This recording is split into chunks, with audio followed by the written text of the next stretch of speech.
Okay. Yeah, the court gave a very great judgment. The judgment is very thorough. I will discuss with my client upon receipt of the certified true copy of the judgment. Then we'll decide the next line of action. But in the meantime, the court has spoken. And as law-abiding citizens, we abide by what the court has said until the client decides to exercise his constitutional rights otherwise. Okay, the whole thing was on two legs. The defendants had contended that we were out of time in filing our suit and that the court should not even hear us on the merit of the case.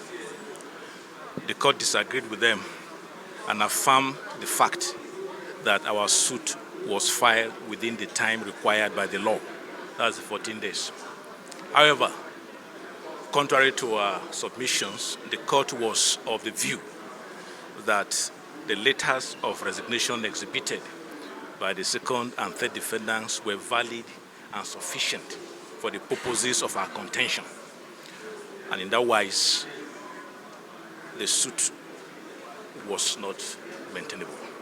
The court said that at first you were saying he did not resign, then later you said he did not resign properly. No.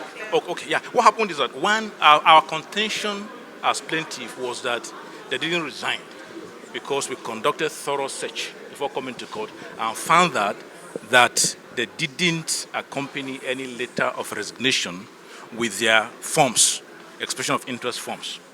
However, when they answered back as they were entitled to do, they now exhibited those letters.